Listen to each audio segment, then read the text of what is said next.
hatari sana. Hatari sana. Bwana, tunaenda kuangazia swala zima la content creator ambao ndio imekuwa ishi kubwa sasa hivi kwa vijana ambao hawana ajira.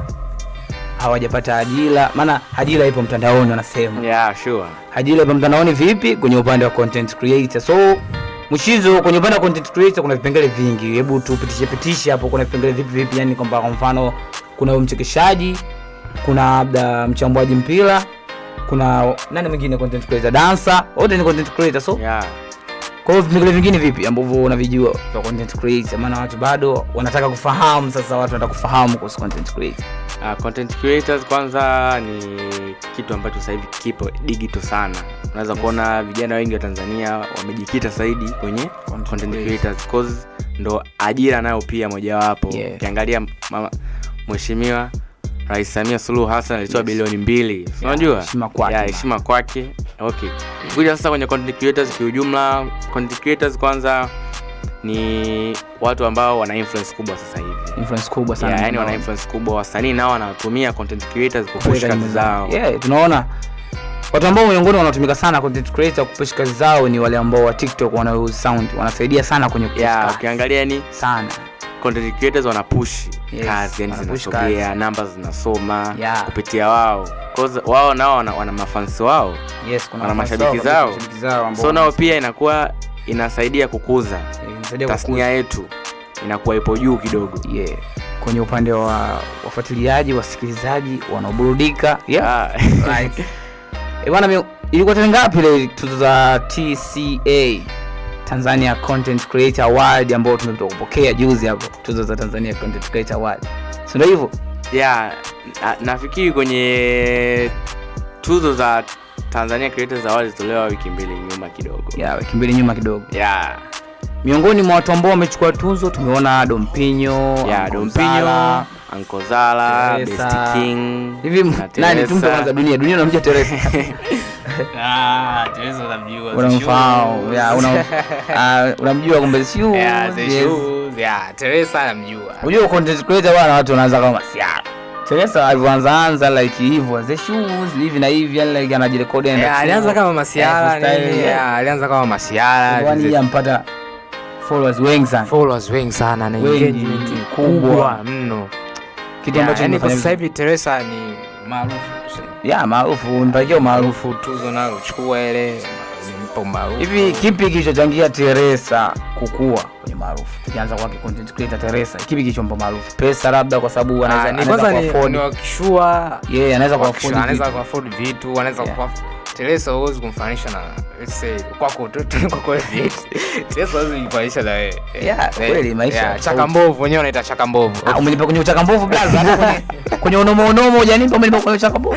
Of course kwa Teresa ni kwanza ni kwa familia yao ina uwezo mkubwa. Anaweza kwenda pale Man City akachukua chochote anachokitaka. Hela anazo na kupitia kazi zake za content creator. Yani kwa siku ile Teresa anaweza akaa chochote anachokitaka yeye. Hapo Mushizo amesema kwamba bilioni 2 ambazo ametoa Mama Samia Suluhu Hassan, Rais wa Jamhuri ya Muungano wa Tanzania, kwamba kwa content creators ikisimamiwa na Makonda. Ndio. Hizo bilioni 2 kwa ajili ya underground content creator ambao ndio wanataka kuja kuanza content creator, au ambao wapo kwenye name? Hiyo ambao wapo kwenye name. Yani ambao wana jina tayari, yani washaitengeneza jina ndio zile zitahusika. Ila underground bado inabidi wapush wajitafute. So mi kwa upande wangu mimi nilivyoona like wenye jina so pesa wanazo, wenye jina pesa wanazo, like wanaweza kuafford vitu, lakini ambao wanataka kuwa au ndio wapo underground kabisa wanashindwa kuafford vifaa labda au hivi kitu kama hiko, kuafford labda sehemu ya kufanya content. So kwa ajili ya underground ndio kidogo ni kwa push. Sasa underground Tanzania kuna population kubwa. Yani Tanzania population yetu ukiangalia ni kubwa sana. Ila pia ukisema angalia underground, yani underground ambao ndo anataka kwanza, kila mtu atakuwa content creator. Kwa hiyo inakuwa haijakaa well yani. Ila kwenye majina wale yani specific cause wanajua hapa itaenda hapa itaenda hapa na mgawanyo itakuwa fresh zaidi. Lakini ukisema eti iwe nyuma kidogo hivi inakuwa so kweli. Kwa hiyo upande wako dunia, maana ulisema kwamba wapewe underground yupi ambao unamfahamu ambaye anaweza akapewa tukisema mimi naweza nikasupport nikasema kwamba huyu underground yapewe, anajitahidi lakini ndio hivyo tu kwa sababu ya uchumi umeyumba, yupi? J Kipolo, yes. J Kipolo, yeah. J Kipolo, Dom Pinyo, wote hao wapewe. Nani ambaye aspe? Yani of course let's say yani tufanye hivi wagawanyishwe wote wapate. Yes, bilioni 2 ni nyingi kidogo. Nyingi sana. Ukisema umchukue Kiredio umfungie fungu lake, Dom Pinyo umfungie fungu lake, kila mtu apate zile bilioni 2 push kazi zao. Yes. Hapo content creators wana mchango gani katika jamii? Kwenye kwenye jamii. Ukiachana na burudani. Hapo. Yes. Let's say kwenye content creator tunamwona mtu kama nani? J Kipolo. Yeah. Content zake. Yeah. Content zake kuna muda zinachekesha, lakini kuna muda ukiziangalia zinafundisha. Zinaelimisha. Lakini unaona hiki kitu anachokifanya ni kweli. Ikiwalisia ni kweli, lakini anakichukua kama ni utani, lakini ukikaa vizuri ukifikiria ukiwalisia ni kweli. Mushizo, ukiachana na burudani, content creator wana mchango gani katika jamii? Katika point of correction nataka kwanza ni mrekebishe. Yes, yeah. Dom Pinyo na J Kipolo sio underground. Why sio underground? Wale tayari wana majina. Unajua underground yani uchumi unasoma. Wait kwanza. Niweke ikae sawa. Yes. Underground yani ukimwongelea underground ni content ana jina, lakini huwezi kusema kwamba ni ana yule pale Dom Pinyo na J Kipolo tayari wale wana connection. Kwa hiyo Ronaldo. Yani underground ni mtu ambaye anafanya content zinaenda, lakini bado tuseme tasnia haijamfahamu. Kwa hiyo J Kipolo na Dom Pinyo tuwaweke wapi? Nataka aseme tuwaweke wapi kwenye lugha? Hapo Mushi. Let's see tuambie ambao hao underground ambao unawafahamu wewe, ambao wana push kazi zao azionekane. Niambie mmoja wa mtu, lakini mimi najua content creator wote wakiposti kazi zao zinaenda, ndio tunawafahamu. Mimi sisemei swala la kuwa kwamba underground lazima mpaka asifanyaje yani apush vitu vyake, sio mpaka visiende. Mimi nachosemea kwamba anapush vitu vyake vinaenda, lakini bado hajapata ile attention ya watu. Kama nani? Okay, hapo tunamwona mtu kama Teresa ni underground, so underground. Kwenye upande wa Teresa mimi nitampa upcoming. Cause sababu ya kuwa upcoming, yes, ni kwanza tayari ana fame. Watu washamtambua kwamba Teresa ni aina ya content creator, wamemtambua. Sasa hivi alikuwa julikani, sasa hivi ameshaipata fame. Kwa hiyo uweze kama ni underground wa namna hiyo ya chini. Hivi unajua maana upcoming anayekuja lakini amekuja kwa kasi. Yeah. Yes, kama Teresa yani na mwaka mmoja kwenye kwenye industry, lakini labda tuweke hivi amekuja kwa kasi. Labda tuweke hivi. Yes. Tuweke kwamba hawa content creators ambao underground, yani labda tuongelee kimafanikio. Tukiongelea kimafanikio tunaweza kuweka kina Dom Pinyo, kina J Kipolo. Hapo inawezekana tukasema hivyo. Anyway. Lakini tusipoweka hivyo itakuwa kwamba wote wako the same. Lakini tukiweka kwenye kimafanikio huwezi kumfanisha Ronaldo na J Kipolo. Anyway, kitu ambacho pia nimependa bwana ni idea ya Kiredio kila siku anazidi kutoa idea mpya.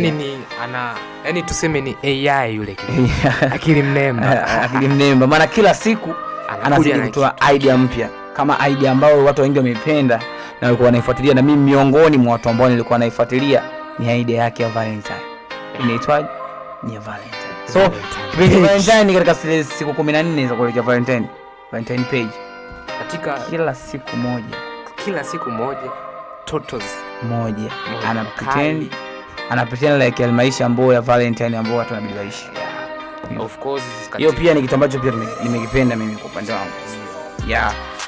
Of course pia katika zile siku 14 za Kiredio za Valentine Day, ile siku ya 14 nilipenda ile content yake ambayo yule mama yule mlemavu yule mlemavu alipomwambia kuna zawadi yako na surprise yako, geuka nyuma anaona toto ile hapa video yenyewe ambayo watu walikuwa hawajui kwamba lipo hivi vile vieti hivi. Ni kwamba ni wamepanga au waliachana kweli? Zile ni plan moja ya creativity ambao waliona aweke ili apate engagement ya watu. Unajua watu kuna vitu vitokea na watu wanakuwa na influence sana na wanakufuatilia sana kama hivi. Ile pale bana ile ni tuseme kutengeneza audience control. Yaani atafuta audience yani.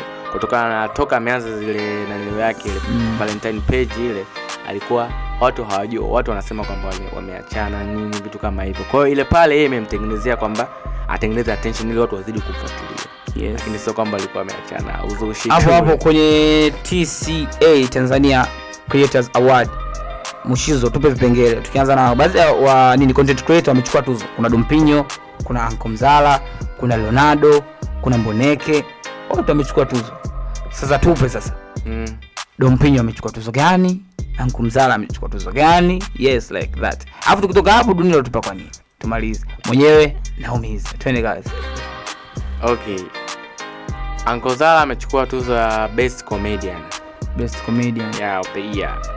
Best Comedian of the year. Yeah. Yes, mwingine Dompinyo amechukua tuzo ya Best Upcoming Comedian. Yeah, Best Upcoming Comedian. Yeah. Mushizo nani? Dunia. Dompinyo vipi? Hapo kwa Dompinyo. Yeah. Mushid alisema Dompinyo sio nani? Underground, si ndio? Yeah, alisema lakini ikachukua tuzo ya upcoming. Yaani akaja kwa kasi. Yeah, lakini of course mimi Dompinyo nilianza kumshuhudia. Yaani ni of course miaka kama 2 nyuma. Anakuja kwa kasi sana. Ndio maana akapewa ile tuzo ya upcoming, si ndio? Yeah, lakini tuje kwa Teresa. Yes. Teresa naye kachukua naye tuzo ya upcoming lifestyle. Yes, lifestyle. Yeah, lifestyle yake nini, the shoes. Tumeona pia bana Mama Amara amechukua tuzo gani? Yaani ni lifestyle yake yani so upcoming, yani yeye ni maisha yake. So upcoming, sababu ameanza muda. Maana upcoming tu tuone upcoming kama wake na Teresa ni. Yes, sawa mkuja kwa kasi. Lakini Mama Amara nikachukua yeye kama yeye yani. Katika kipengele kachukua yeye kama yeye. Yeah. Ni noma sana. Ni noma, yes. Pia tunaona Teresa alistaajabu kidogo kwa sababu hakuamini. Hata ungekuwa wewe Mushidi usinge. Not easy yani. It's not easy kuchukua yeye tu. Yeah, mwenyewe anakuambia not normal. Yeah, hatari sana. So tumeona hapa content creators ambao wamechukua hizo tuzo. Lakini kuna wengine pia hawajachukua, lakini nao wanafanya vizuri sana, kazi zao zinaonekana like Enzo. Yeah, like Enzo. Tunaona kazi zao zinaonekana nini. Bila kusahau bwana kwenye upande wa burudani dancer Ryan Kida. Yes, naye akachukua tuzo Best Dance of the Year. Ryan Kida noma sana. Content creator na vipengele vingi sana. Unajua Ryan Kida sasa hivi kaja na ile kama na shake fulani hivi kama Michael Jackson anakuja na kataa fulani. Michael Jackson abea jiona anakuja na kataje. Noma sana, content zake ni noma sana. Ana dance class yake pale, ukitaka kujifunza dancer nenda pale kwa Ryan Kida, ipo makumbusho. Kwako upande wako Mushizo, ni aina gani ya content creator ambao unawafuatilia? Ni aina gani, like wa burudani, wa kuelimisha jamii, wa kuchekesha? Mimi wote nawafuatilia. Yupi ambao una kabisa huyu mimi kazi zake yani nazikubali sana? Yani yupi namkubali sana? Yes. Yupi namkubali sana? Tampa Best King. Yeah, Best King. Anafanya poa sana. Ukiangalia tuzo za Tanzania Creator Award amechukua tuzo ya Best Digital Influencer of the Year. Yeah. Kumbe naye kwenye TCLA alikuwepo yani. Yeah, kwa hiyo content creators sasa hivi inazidi kukua sana. Yani inazidi kutanuka kukua na tunaona kwamba ideas zinakuwa nyingi. Yani ishakuwa a big competition right now Tanzania.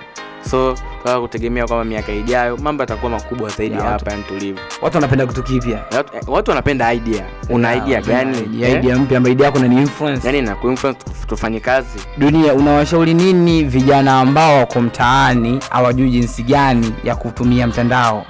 Maana tunaona content creators ni wengi. Vijana wengi sana, mimi nimefuatilia 99.9 hiyo moja na wachia wenyewe. Maana wanakuwa wanafuatilia wani kazi yao sana ni kuangalia video za watu. Yaani hivyo mashabiki, yani like mashabiki. Umesema ni kijana ni content creator au mashabiki? Yaani ni vijana ambao wako mtaani hawana kazi. Yes, unawashauri nini jinsi ya kutumia mitandao ya kijamii na jinsi ya kijamii na upande wa course? Kama kijana unaweza kutumia mtandao wa kijamii kukupotosha na kama kijana unaweza kutumia pia mtandao wa kijamii kuelimisha, kuburudisha. Yeah. Like, let's say mwenyewe utachagua mtandao wa kijamii unipotoshe au ni utachagua mwenyewe. Uchague mwenyewe. Kwa hiyo kila kitu kina impact na kina faida, yes, na hasara. Pia tuone katika vijana wa mtaani. Yeah. Let's say mimi kwangu mimi watumie mtandao wa kijamii vizuri. Watumie vizuri. Yeah, watumie vizuri. Yes. Tukisema kuna ma content creator wengi mtaani, ma dancers. Yeah. Let's say kama ni dancer. Let's say wewe mnanili pale nenda dance class ya Nikida. Nenda pale bwana brother mweleze shida zako nini. Lakini kama ni comedian, wafuatilie kina Dompinyo kitu ambacho anakifanya ila uskopi. Kitu wewe chukua idea. Lakini uskopi kile kitu ambacho anafanya Dompinyo ukasema mimi niende nacho niondoke nacho. Inaweza kisiende kwa sababu tayari watu watakuwa na tayari mshani. Ukisema labda let's say niwe kama Kiredio. Kuwa na hela. Kiredio ana invest hela nyingi sana. Ana invest hela nyingi sana. Na alisema mwenyewe content yake moja ni milioni 1 anashoot. Hapo sasa takarimu. Kwa hiyo inamaanisha kwa point yake dunia. Ukitaka kuwa content creator usipokuwa na hela wewe sio content creator. Hajamaanisha hivyo. Ukitaka kuwa kama Kiredio, yani role model wako, sababu hujanielewa. Nimesema ukitaka kuwa kama Kiredio, vitu ambavyo anafanya ana invest hela nyingi. Kiredio anaweza akatoka hapa akaenda South Africa pale kushoot, akaenda kushoot. Wewe so kwa kijana mtaani ambaye sinajua tena kinanili una hela nini, uwezi kutoka hapa ukaenda South ukaenda kufanya content kama kwenye upande huo. Tumalize kwa kusema tuzipambanie bilioni 2. Yes, tuzipambanie kama content creator wa mtaani, ni za kwetu. Fanya kazi vizuri, upambanie bilioni 2. Mimi ninachoshauri pia kwa content creator ambao wanataka kuanza kazi au ambao wapo wanafanya kazi, wazingatie sana quality ya video, quality ya videos, ideas, sound, ideas. Yani hilo ndio kitu ambacho kinamfanya mtu a like apende. Unaweza kuona content creator nyingine video yake ina out focus nini upendi hiyo kitu nini. Mshizo kumekuwa na sintofahamu ya kwamba mitandao ya kijamii inalipa like TikTok. Kuna watu wasema TikTok inalipa, kuna wengine hapana ilipi. But also Instagram inalipa, hapana ilipi. Kwa level yetu vipi? Kwa level ma content creator vipi? Mitandao ya kijamii inalipa? Mitandao ya kijamii kwanza namna they're wanavyoitumia. Ila sasa hivi platform nyingi zinalipa. Kama ipi inalipa? Platform ipi ambayo unasema hii inalipa nikaanze nayo? Platform kama TikTok, Facebook, zote zinalipa. Tumeona pia Kiredio amesema alipoteza bilioni 7 TikTok kwa account yake mara kwanza. Milioni subhana. Collection kapoteza milioni 7.